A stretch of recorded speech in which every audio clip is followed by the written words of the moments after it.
morning po sa ating lahat.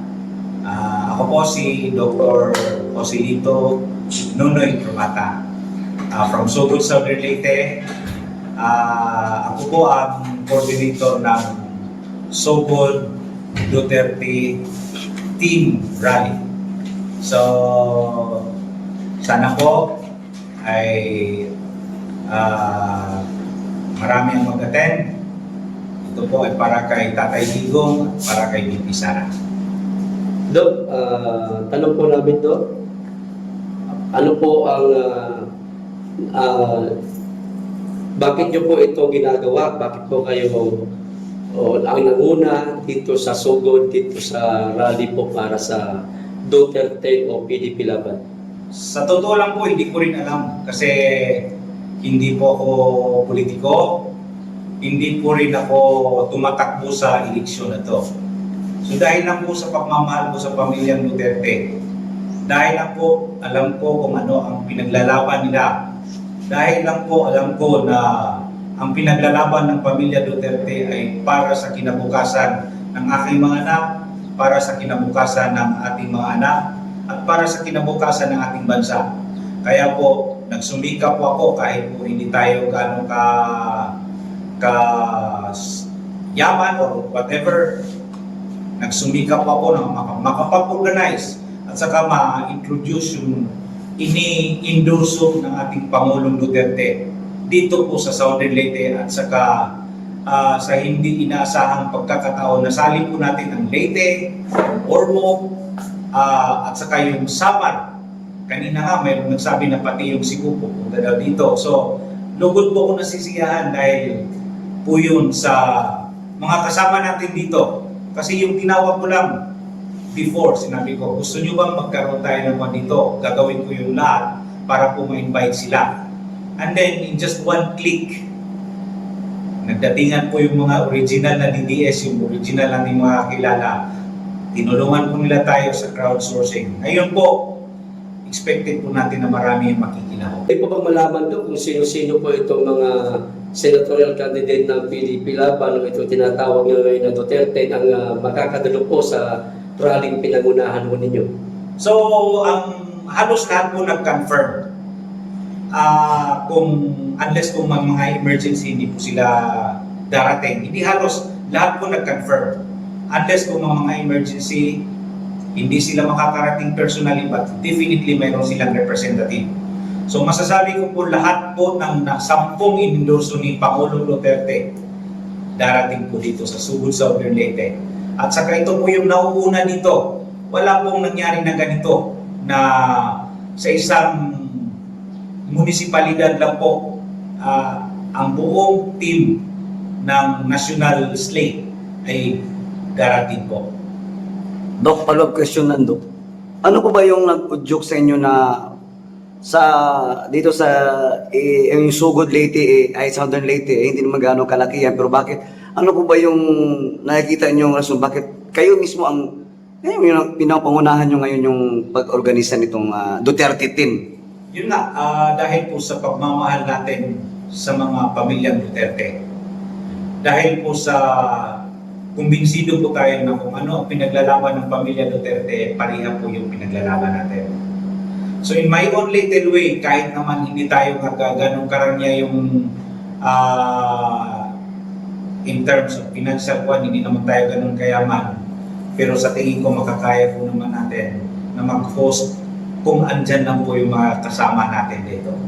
Yun ang pinaka-strength po. So ibig sabihin, Dok, itong gaganapin po na Duterte team na PDP laban na rally is talagang kayo po talaga ang nasa iyo lang, walang pong ibang walang ibang Wala po, maliban po sa asawa ko.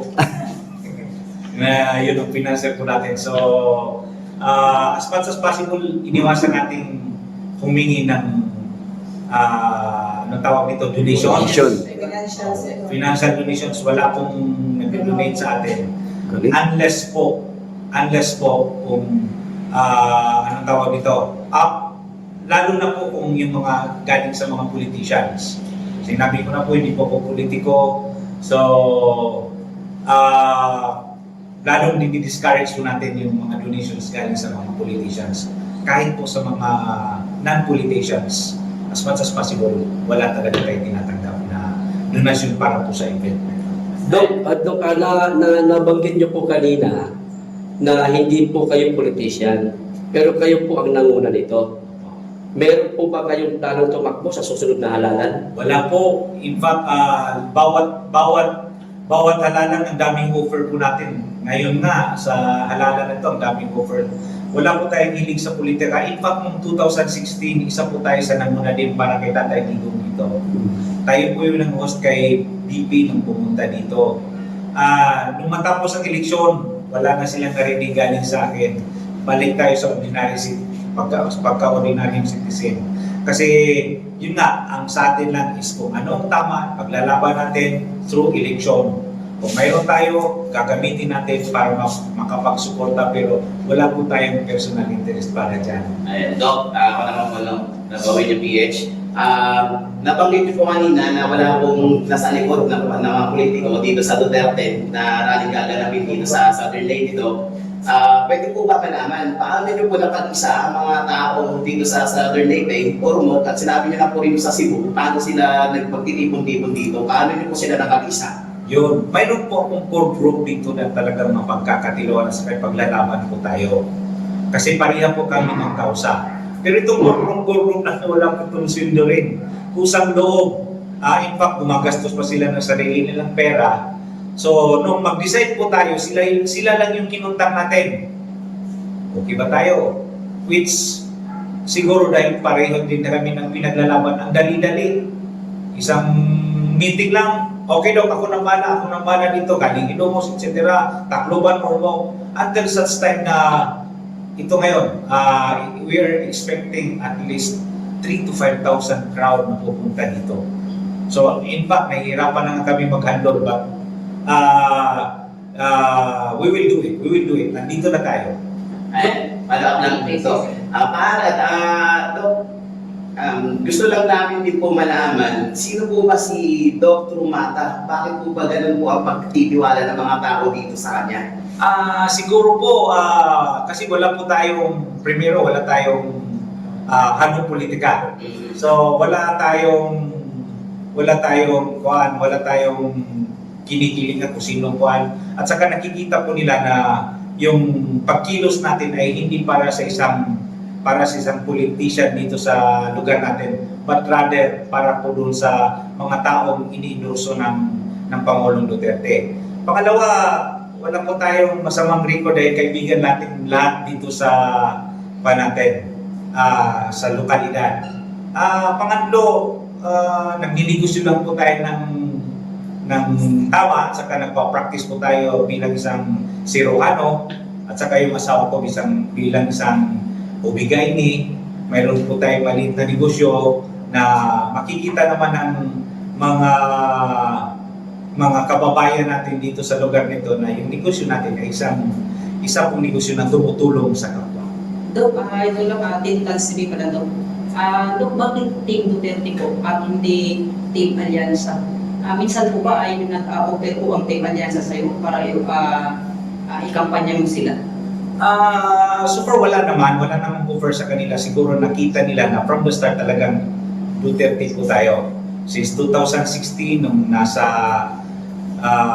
mahirap pa yun ang sitwasyon natin kasi talagang uphill yung campaign natin kasi hindi na tayo administrasyon.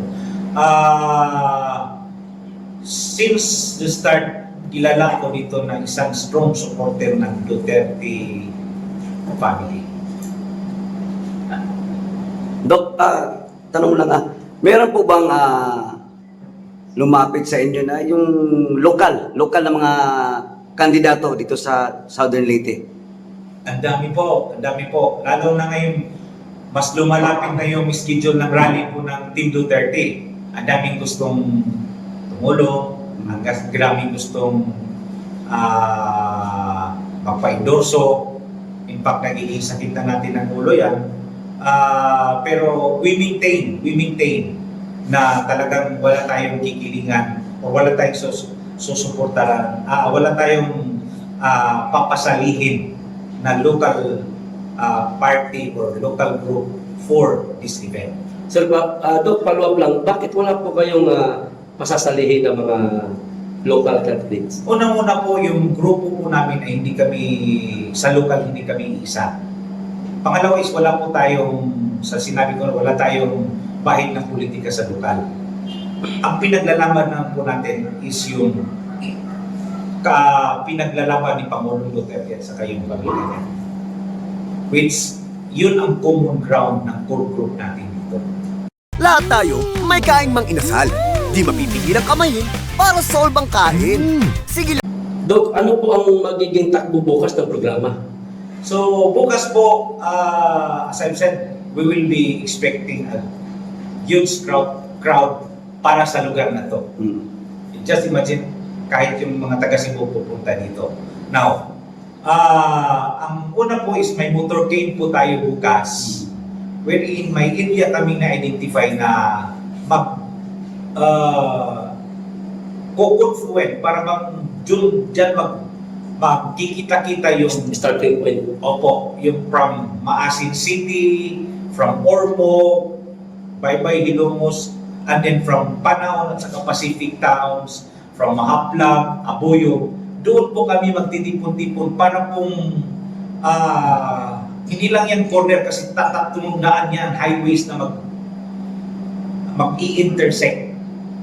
So, doon mag-start ang motorcade and then papunta po tayo dito sa Sugod, Southern Leyte, doon sa Sugod na proper, and then dadaan tayo ng mga terminals. Meron tayo mga areas na mag-i-stop yung mga senatoriables, magpapasilfi sila sa masa, and then diretso na po yan papunta ng Sugod Municipal Plaza, wherein doon na yung magsasalita ang ating mga senatoriables. Saan po pala ang start ng motorcade, Doc? Sa mga ano lang, sa mga kababayan natin na taga-Sugod, maaaring sumama sa motorcade din para malaman po nila, makadalo sila saan po magsisimula. Opo. So, ang target po natin is yung towns ng Bontoc, Southern Leyte at saka Sugod, Southern Leyte. Yung start ng motorcade is mag-i-start sa isang barangay ng Bontoc doon sa Divisoria.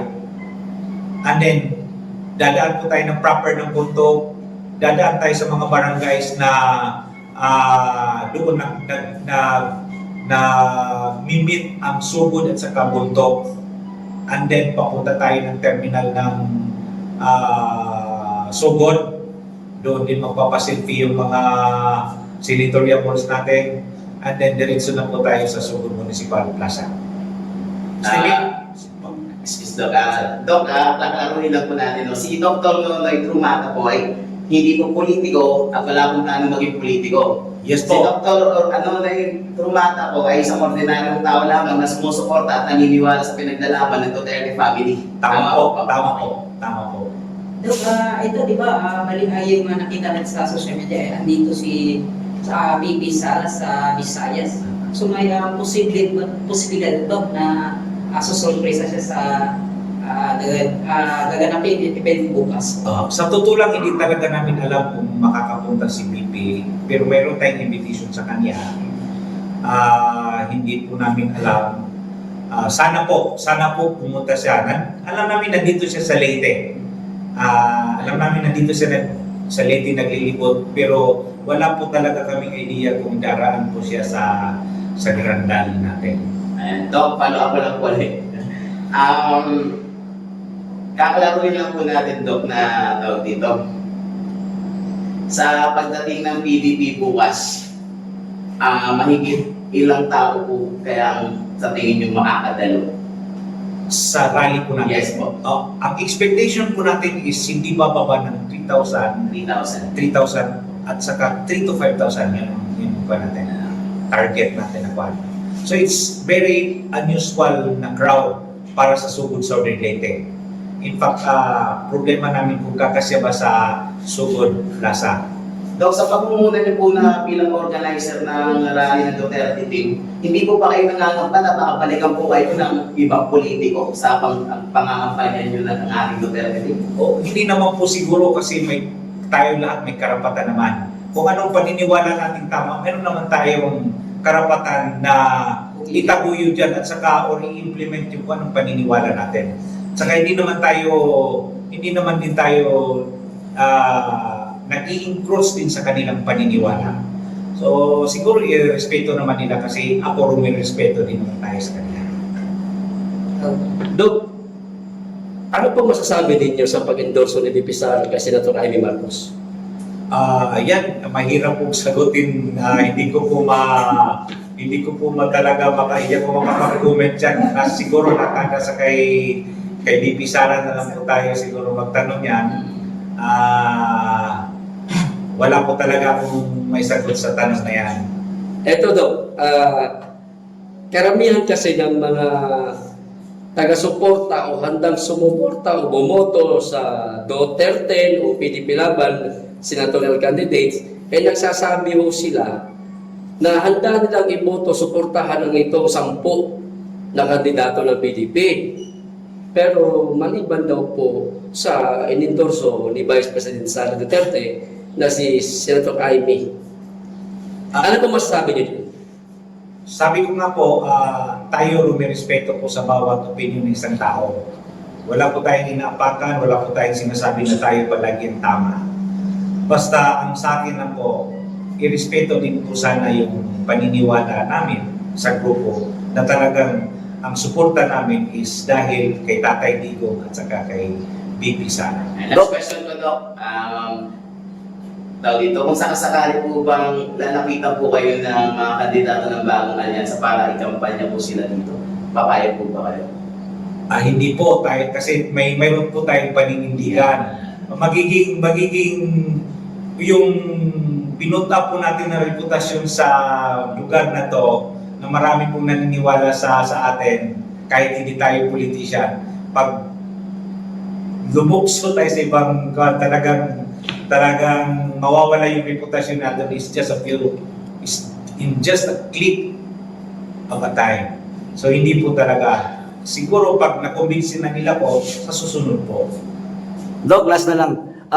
Huling mensahe mo, Doc, no, para maklaro po lahat ng mga constituents natin dito at kababayan natin sa Southern Leyte para sa magaganap na rally bukas. Ano po yung huling mensahe ninyo? So, mensahe ko lang po na please support us. Wala po tayong motibong iba nito except na pareha tayo ng pinapaniwalaan ni Tatay Digong at sa ni VP Sara. So kung pareha tayo, suportahan po ninyo ang rally na to. Pumunta po kayo, ipakita po natin na ang taga Leyte, ang taga Southern Leyte, marami pong nagmamahal sa Pangulong Duterte. So dito natin ipakita sa kanila kasi ito titingnan to ng buong mundo dahil po sa technology ngayon. Makikita nila na ang taga Southern Leyte, ang taga Leyte, ang taga Samar, ang taga Cebu, mahal na mahal si Pangulong Duterte. Mahal na mahal si VP Sara. Yung Tacloban City, mahal na mahal. Maraming nagmamahal sa kanila. Alam ko yan kasi nandito po tayo sa lugar na to. So pumunta po kayo, wag po kayong mahiya. Wag po kayong mahiya. Welcome po lahat dito. Welcome kayong mag-support at mag-show ng love nyo para kay Tatay Digong, love nyo para kay VP Sara.